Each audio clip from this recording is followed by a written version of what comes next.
اے اللہ میں حج کی نیت کرتا ہوں، اے اللہ میں حج کی نیت کرتا ہوں، میرے لیے آسان فرما، میرے لیے آسان فرما، قبول فرما۔ قبول فرما۔ سارے اپنا تلبیہ پڑھ لو، لبیک لبیک اللہم لبیک، لبیک لا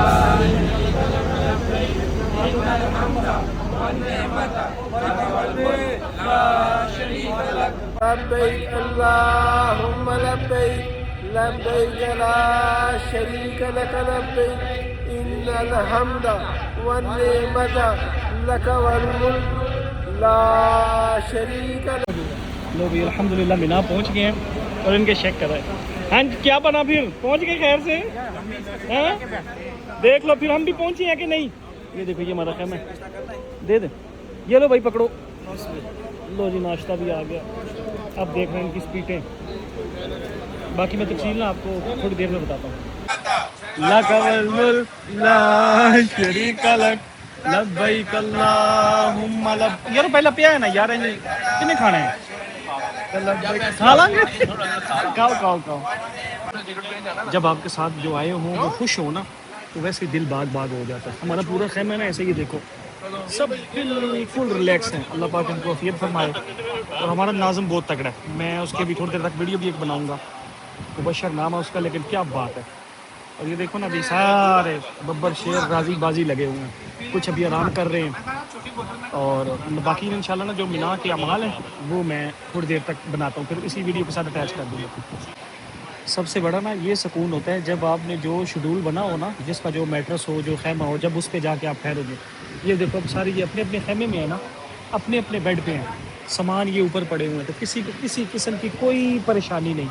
یہ چیز ہم ہر سال کہتے ہیں کہ جس کو جو جگہ ملے صرف وہی ٹھہرے۔ اس کا فائدہ کیا ہوتا ہے؟ اس کا فائدہ یہ پریکٹیکل آپ کے سامنے پڑا ہوا ہے۔ جتنی جگہ سے جن بھائیوں کے یہ شکوے شکایت آ رہے ہیں نا، ہمیں یہ نہیں مل رہا، وہ نہیں مل رہا، جگہ نہیں بن رہی، اگر آپ ہر کوئی اپنی اپنی جگہ پہ جا کے بیٹھے گا، معاون یہ بھی سارے معاون پھر رہے ہیں، ٹھیک ہے، تو پھر اللہ پاک بڑی خیر کرتے ہیں۔ باقی پھر بھی کہیں نہ کہیں چھوٹی موٹی چیزیں ہو جاتی ہیں، اب کیا کہہ سکتے ہیں اس کا، لیکن الحمدللہ یہ دیکھیں سارا انتظامات، ہر چیز کھانے پینے کی، ہر معاملہ ٹھیک ہے۔ باقی آپ کو میں آگے مینا کے اعمال بتا دیتا ہوں۔ چلو بسم اللہ الرحمن الرحیم۔ جی الحمدللہ اللہ پاک کی رحمت سے اللہ پاک نے آج پھر وہ دن دکھایا جس کے لیے لوگوں کی تمنائیں ہوتی ہیں۔ اب ہم الحمدللہ مینا میں آ چکے ہیں، اور یہاں کے جو اعمال ہیں وہ میں آپ کو بتا دیتا ہوں۔ جیسے آپ سارے کوئی رات کو آ گیا ہوگا، کوئی صبح میں آ گیا ہوگا، جس نے جس ٹائم بھی نیت کر لی ہے، ٹھیک ہے، یہاں آگے آپ نے صرف 5 نمازیں پڑھنی ہیں، ظہر اثر مغرب عشاء اور فجر۔ اگر یہاں سے بھی آپ کو شام میں ہی جانے کو کہیں عرفات تو آپ جا سکتے ہیں، چاہے ٹرین میں ہیں، بس میں ہیں، یا کوئی پیدل والا ہے، وہ ساری آپ کی مرضی ہے، جو ترتیب منسٹری نے دی ہو اس پہ چلے تو وہ زیادہ اچھا ہے۔ اعمال کیا کرنے ہیں یاد رکھو، جس کی یہاں حج کے 5 دن ملا کے 15 دن ہے وہ مقیم ہے۔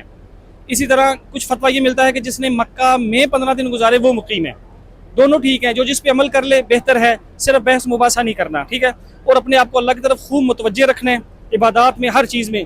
اور جو احرام کی پابندیاں ہیں وہ میں نے آپ کو جیسے پہلے بھی بتا دی ہوئی ہیں، سوتے ہوئے آپ چدریں پاؤں پہ لے بھی سکتے ہیں، اور باقی چیزوں کا بھی اہتمام کرنا ہے، جھگڑا نہیں کرنا، بحث نہیں کرنی، کوئی اس طرح کا اعمال نہیں ہونا چاہیے۔ یہاں کے وقت کو قیمتی بنانا ہے، یہاں رہتے ہوئے جتنی چیزیں ہو سکے اس کو کرتے رہیں، جو چیز نہ سمجھ میں آئے وہ کسی سے پوچھ بھی لیں، اور باقی چیزیں میں بتاتا ہوں۔ پوز چل گیا؟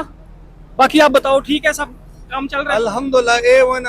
سب سے پہلے تو آپ کا شکریہ ادا کریں گے، کیونکہ ماشاءاللہ جو کام آپ کر رہے ہیں حاجیوں کے لیے، اللہ آپ کو اس کا اجر دے۔ میں خود پشاور سے ہوں، پاکستان سے، میں آپ کو فالو کرتا ہوں، اور بہت سے لوگوں کو آپ آگاہی دے رہے ہیں، جو کہ اچھی بات ہے، جزاک اللہ، اللہ آپ کو اجر دے۔ بس دعا کریں اللہ پاک آج عافیت فرمائے اور قبول فرمائے، آمین، ٹھیک ہے۔ باقی مینا کے جو اعمال بتائیں بس یہی ہیں، اس پہ عمل کیجیے گا۔ جو کام نہیں کرنا وہ کیا ہے؟ شکوہ نہیں کرنا، جھگڑا نہیں کرنا، کسی سے بحث نہیں کرنی، جس پہ آپ مطمئن ہو بس وہ عمل کر لو، وہی قبول ہے، منظور ہے۔ اللہ پاک عمل کرنے کی توفیق عطا فرمائے، آمین، اللہ حافظ۔